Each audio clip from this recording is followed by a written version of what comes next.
Our unexploded ordnance visitor survey, visitor centre rather. Learning about all the bombs that have been dropped on this country over, well, mid-60s to 1973.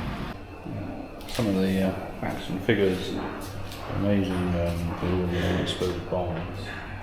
Over a plane load of munitions every 8 minutes, every day for 9 years has been dropped on Laos, which is over 2 million tonnes, of which it says here 30% I think have not yet been failed to detonate. So that's a map of all the little pink dots where all the bombing raids were by the Americans. And yeah, we just watched quite a sobering video of all the pain and suffering it's still causing mainly farmers and people in the countryside. Yeah, it's an ongoing task that will never end, I don't think, if there's hundreds of millions of these still about. And having seen how remote some of the villages are in the mountains. And their main cost of living, source for living is agriculture. Yeah, it will. Not good. And those little bomblets, as you've just seen inside, they just look like yeah, stones, round stones, don't they? This is one of the temples in Prabang, one of the ornate ones that was spared destruction, well, obviously during the war and also back in the end of the 1800s as well. And there's very decorative on the friezes here. Just take the shoes off. Oop. I've got my special I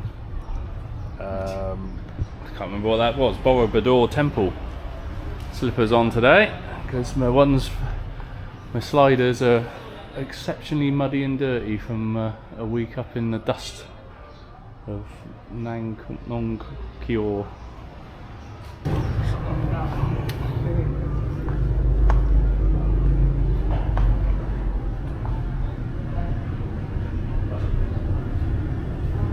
Inside, obviously inside.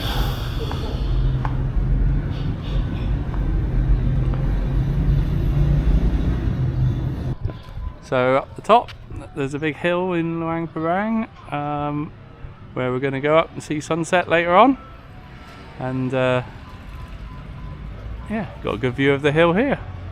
It's a few hundred steps, so I'll do a small exercise after a day lazing around on the pool. Just having a little walk through Luang Prabang even, and lots of nice buildings and pretty flowers on that side, and then you've got the Mekong on this side, and lots of restaurants overlooking it.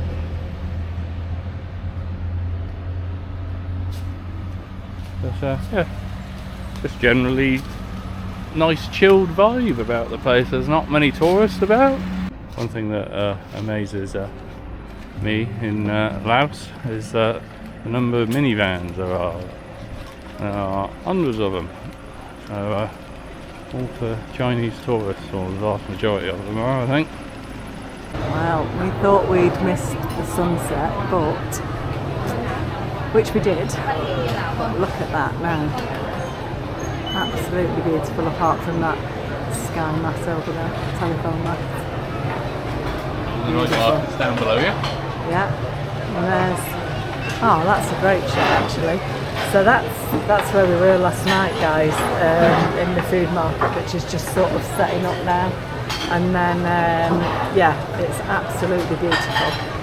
So this is where we're spending Christmas along this main street. I think it's going to be pretty spectacular.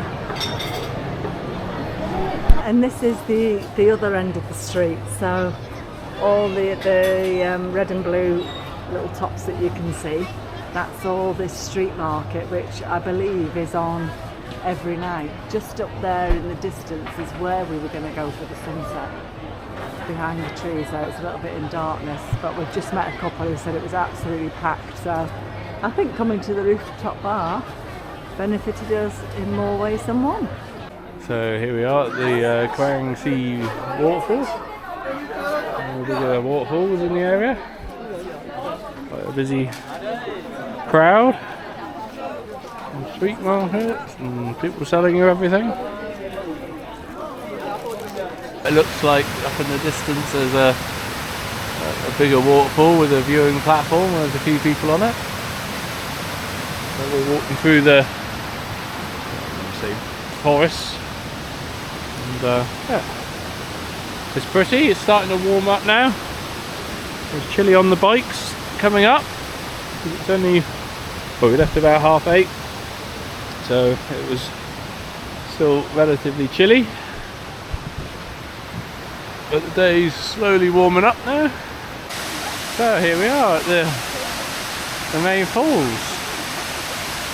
So yeah, it's beautiful. We've had some mixed reviews about this as well, saying, oh, it's not worth it or whatever. Best bit of advice was to come as early as we could.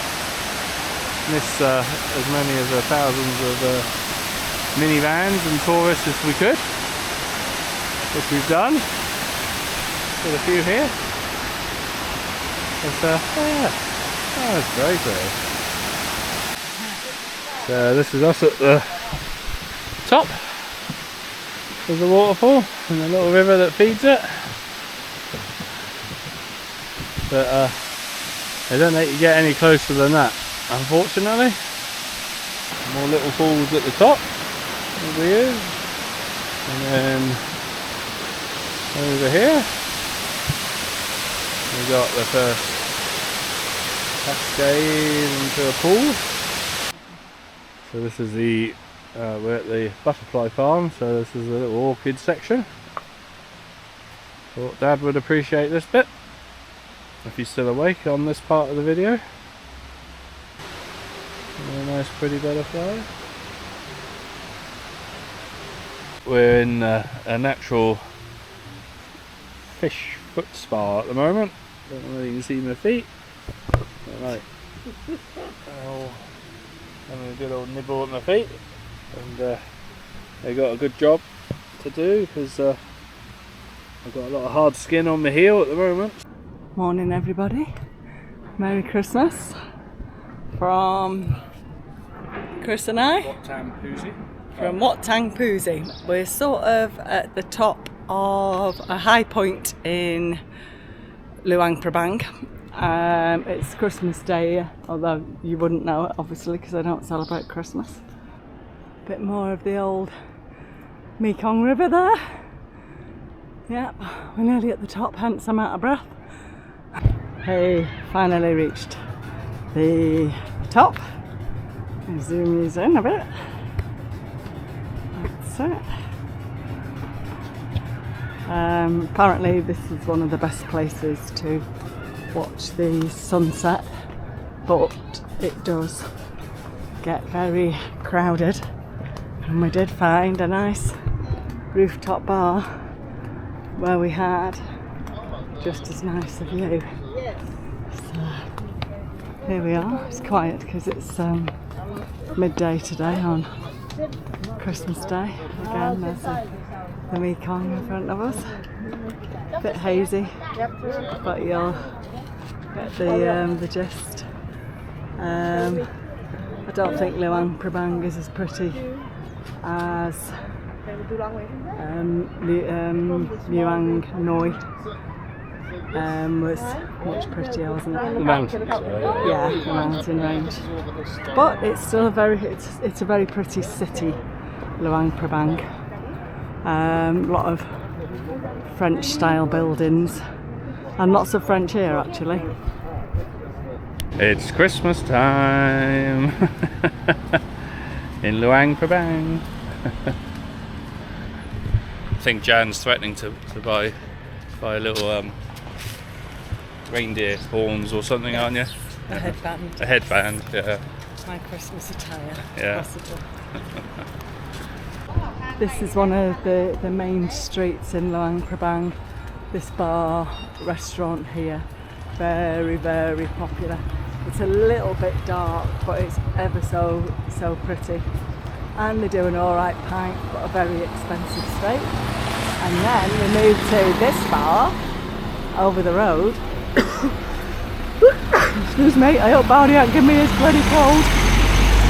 And that's where we're going to have our Christmas dinner this evening. So thinking we're sort of having steak and prawns tonight, which we're looking forward to.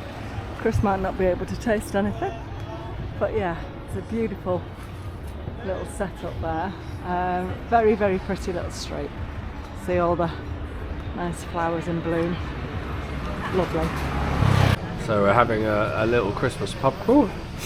So the first pub is in this little place, and we've had happy hour beer. Uni Yeah. We're going to try and kill me germs with alcohol, and I think that's a proven medical method of curing a cold and a cough. Kill it with alcohol. So this is bar number 2, and yeah, the happy hour here is two sort of beers we're making the most of it. for £1. So our little pub crawl on Christmas Day has sort of come to a halt because we've just found out that we can get a pint of beer for 80p. No, £1. £1 for a pint. Don't exaggerate. And some kids are in and they've just ordered a beef burger and you get one of them free as well. So now we're going to have a spot of lunch here. So the only crawling we're doing is back to the bar to order another beer in happy hour. Merry Christmas! Hello! So I went to the bar and ordered 2 burgers and he's just rocked up with 2 beers. Said he couldn't understand my accent, so now we've got 2 more beers and he's gone off to get us a burger. Bonus. So yeah, our Christmas dinner spread. So we got jacket potatoes, and we got a mixture of fish, and meat, and some veggies, and obviously you got the beer and some salads, some green stuff. Jan's got that. So looking forward to this. So Janet, we're about halfway through dinner. We've finished the chicken and the beef and some of the fish. Not sure what all these spices are, but they're tasting good. They are, yeah. The barbecue's getting browner. We've done a few of the vegetables as well. And just to finish off, I'm having a nice little pudding as well because I don't think I've had enough. And obviously Jan can't have ice cream, so she's just going to look longingly at it now, aren't you, Jan? Because I've had enough to eat. So have I. But it's Christmas. Yeah. You want to overindulge, that's entirely up to you, dear. So if you're travelling to Luang Prabang, I highly recommend you come to the rooftop bar for watching the sunset because you get a great view of it and you get a beer. No entrance fee to get up to the top of the hill. You don't get sweaty. And yeah, why wouldn't you come here rather than up on the hill with hundreds of others all trying to get the last square inch of space? So we are now at Luang Prabang train station, the hustle and bustle. There's a train leaving every sort of half an hour to different places by the looks of it. And what they do is they get you to queue up outside and then they get you through airport type security where you've got to check your bags in. And we knew that you're not allowed to travel with knives, so we've lost our lemon knife for our gin and tonics. So we knew about that. We left that with the hostel that we were just at. But they're making it very overly complicated that you've got to check in. And, Like an airport. yes. And lots of announcements going on all the time as well. It's quite noisy, really.